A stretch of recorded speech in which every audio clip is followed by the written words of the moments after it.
Assalamualaikum warahmatullahi wabarakatuh. Kali ini kita bertemu kembali di mata kuliah SIM dan kita akan membahas masalah sistem informasi sumber daya manusia. Kalau kita dalam sebuah perusahaan atau apapun juga institusinya, maka SDM ini sangat penting sekali, karena kalau sumber daya manusia tidak terkelola dengan baik, maka pasti akan lumpuh perusahaan tersebut. Sistem ini akan banyak membahas bagaimana mengatur dan mengelola sebuah sumber daya menjadi suatu kekuatan dalam sebuah perusahaan. Jadi SDM ini merupakan sistem yang digunakan dalam mengelola personel yang ada dalam sebuah perusahaan. Kalau misalnya tidak dikelola dengan baik, kalau misalnya jumlah karyawannya baru 10 orang mungkin tidak jadi masalah. Tapi bagaimana kalau karyawannya sudah ratusan atau bahkan ribuan? Maka peran sistem informasi ini menjadi sangat dominan sekali agar bisa mengelola tenaga kerja atau sumber daya ini dengan efektif dan efisien. Apa fungsinya? Jadi sistem ini akan berfungsi dan merupakan departemen atau divisi di dalam sebuah organisasi yang bertanggung jawab atas banyak kegiatan yang berhubungan dengan sumber daya manusia. Jadi ini sangat dominan sekali. Apa kegiatannya? Di antaranya adalah melakukan perekrutan dan penerimaan, kemudian melakukan pendidikan dan pelatihan, karena belum tentu lulusan dari sekolah ataupun kampus yang baru lulus langsung bisa bekerja. Tentu mereka memerlukan penyesuaian. Nah, penyesuaian inilah yang harus dilakukan oleh divisi SDM. Juga dia harus menghentikan dan melakukan pengelolaan terhadap administrasi dan tunjangan. Kalau seandainya sebuah sumber daya manusia bekerja atau diberdayakan, tentu dia harus mendapatkan honorarium atau gaji. Kalau tidak, tentu dia tidak akan mau. Itulah kenapa kegiatan di dalam sumber daya manusia ini sangat dominan. Di antara tugasnya yang lain adalah melakukan manajemen data yang baik, karena dengan data yang baik maka akan bisa dikelola. Contoh misalnya karyawan ada yang kemudian sakit. Siapa yang sakit? Maka dengan menggunakan sistem informasi yang baik maka akan bisa ditemukan dengan cepat. Atau siapa karyawan yang bulan ini akan naik golongannya misalnya. Kalau hanya dengan menggunakan daya ingat kita tentu akan sangat terbatas. Namun jika menggunakan sistem maka akan bisa bekerja dengan sebaik-baiknya. Dalam sistem input sistem informasi sumber daya manusia, maka dia ada subsistem akuntansinya. Data yang diolah terdiri dari data personel dan data keuangan. Sekali lagi, karyawan tentu membutuhkan gaji, dan gaji itu harus dikelola dengan baik di sini. Data personel ini juga relatif lebih permanen karena data karyawan tidak banyak perubahan dan bersifat non keuangan. Data keuangan bersifat keuangan dan cenderung dinamis. Data keuangan maksudnya dinamis, ya dalam setiap saat ini akan bisa mengalami perubahan. Bagaimana dalam penelitian sumber daya manusia? Maka dia akan mempunyai skop mengumpulkan data melalui proyek penelitian khusus, misalnya penelitian suksesi, analisis dan evaluasi jabatan, dan juga penelitian tentang keluhan. Ini merupakan masalah-masalah yang timbul dalam sumber daya manusia. Di dalam subsistem intelijen sumber daya manusia, namanya juga intelijen, maka dia akan mengumpulkan data yang berhubungan dengan sumber daya manusia dari lingkungan luar perusahaan. Misalnya ada yang mau demo, ada yang minta protes dan sebagainya. Bagaimana sebuah database sistem informasi sumber daya manusia dikelola? Data yang disimpan dalam database SSDM ini terdiri dari data pegawai dan non pegawai. Data apa yang ada dalam data pegawaian? Misalnya berisi data yang berhubungan dengan data pegawai atau perusahaan yang ada. Data non pegawainya bagaimana? Berisi data non pegawai dalam database perusahaan seperti data agen tenaga kerja, data akademi atau universitas, serikat pekerja, dan pemerintah misalnya. Bagaimana sebuah sistem informasi berguna untuk mengolah data kepegawaian? Data yang terdapat dalam sistem informasi kepegawaian, misalnya ada data induk, ini berisi identitas pegawai, yang ada NIP, alamat, nama, tempat tanggal lahir, agama, dan sebagainya. Atribut inilah yang merupakan database master kepegawaian. Data riwayat kepegawaian misalnya ada data kenaikan jabatan, data prestasi kerja, data pensiun, dan sebagainya. Data pendidikan, keluarga, dan lain-lain akan berisi data pendidikan, data keluarga, dan misalnya juga data tanggungan. Output, ini ada data pribadi, data pegawai yang akan naik jabatan, data pegawai yang akan pensiun misalnya. Dalam subsistem output sistem informasi sumber daya manusia, di sini ada subsistem angkatan kerja. Semua kegiatan yang memungkinkan manajemen untuk mengidentifikasikan kebutuhan pegawai di masa depan. Di sini terlihat ada angkatan kerja menurut tahun dan bulan. Ini ternyata setiap bulan ini bahkan selalu mengalami kenaikan. Di sini ada yang bekerja, yang menganggur, harusnya yang menganggur makin sedikit. Nah, tingkat partisipasi angkatan kerja ini setiap bulannya ternyata juga relatif ini mengalami kenaikan walaupun tidak sangat signifikan. Tingkat pengangguran terbuka harusnya harus mulai mengecil, ya betul. Pekerja yang tidak penuh, ini relatif turun.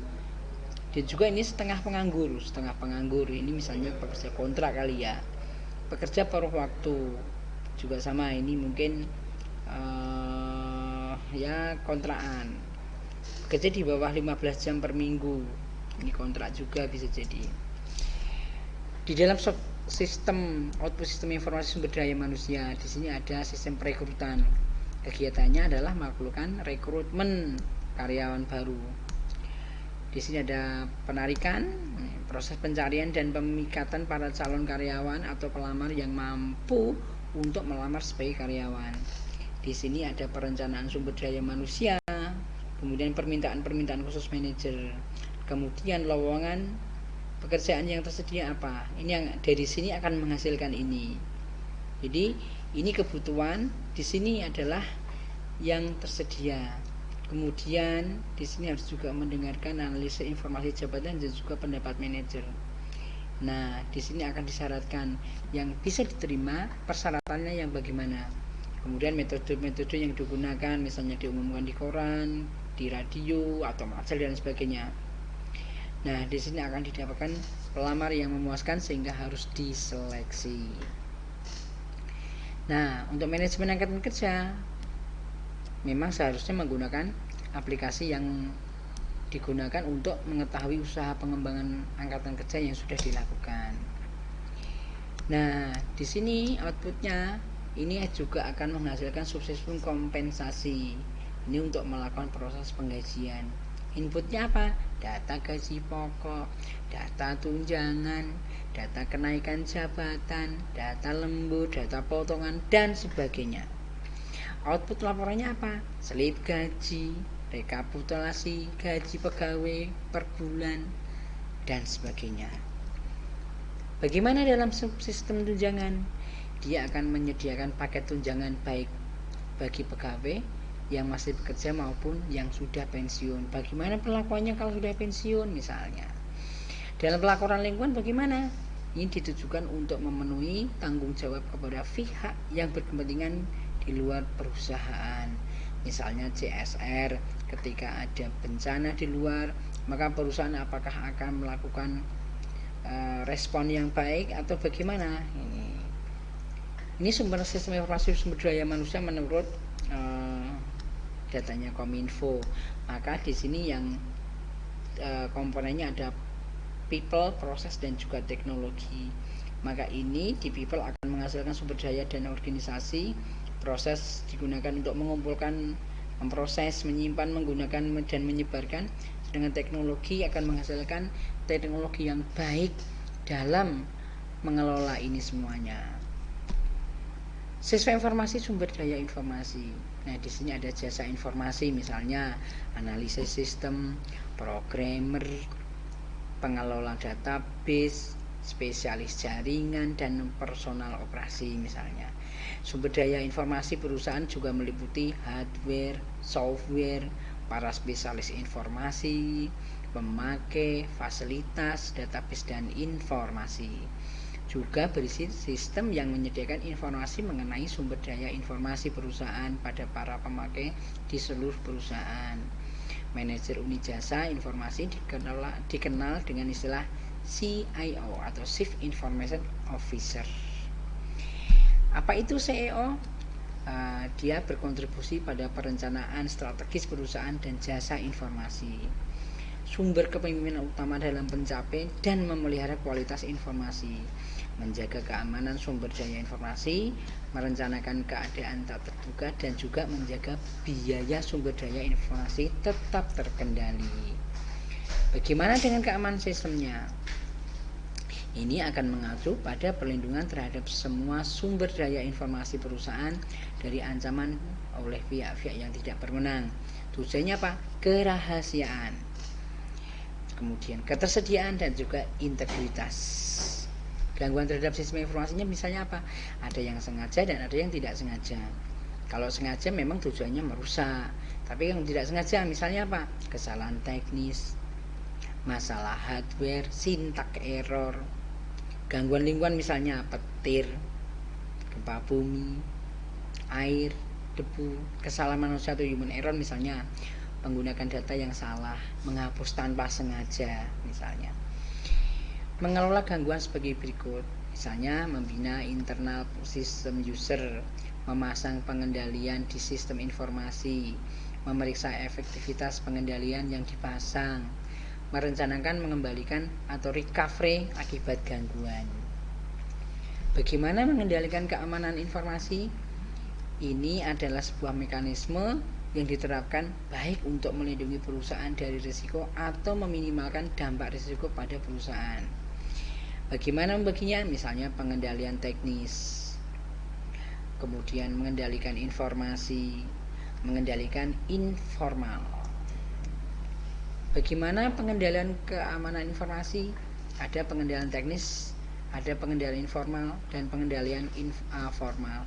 Bagaimana dengan pengendalian teknisnya? Misalnya pengendalian akses sistem, deteksi gangguan, firewall. Firewall ini untuk membentengi sistem informasi kita terhadap serangan yang dari luar datang. Untuk pengendalian kriptografis, ini adalah sistem keamanan juga. Mengendalikan fisik. Bagaimana dengan pengendalian formal? Penentuan cara berperilaku, dokumentasi, prosedur, dan praktek yang diharapkan, dan pengawasan serta mencegah perilaku yang berbeda dari panduan yang berlaku. Bagaimana dengan pengendalian formal? Informal. Ini adalah program-program pelatihan dan edukasi serta program pembangunan manajemen. Bagaimana strategi pengurangan biaya manajemen informasi? Di antaranya adalah konsolidasi. Ini akan mengurangi jumlah sumber daya informasi yang terpisah. Downsizing, transfer berbagai aplikasi berbasis komputer dari konfigurasi peralatan besar misalnya mainframe ke platform yang lebih kecil misalnya komputer mini, LAN yang berbasis personal komputer. Smart sizing ini untuk pemindahan ke sistem yang kurang mahal tetapi penuh daya. Outsourcing, mengontrakkan keluar atau kontrak dengan luar semua atau sebagian operasi komputer perusahaan kepada organisasi jasa di luar perusahaan. Keuntungan pengurangan biaya. Smart sizing ini untuk mengurangi biaya. User friendly, lebih cepat dalam menjalankan sistem. User dapat berpartisipasi dalam pengembangan sistem. User juga dapat berkomunikasi dengan staf IT secara lebih baik. Kalau outsourcing bagaimana? Dia akan mengurangi biaya. Pengurangan biaya dapat memperkirakan biaya-biaya masa depan. Oke, jadi itu kira-kira yang bisa disampaikan, semoga bermanfaat dari kuliah kita, dan assalamualaikum warahmatullahi wabarakatuh.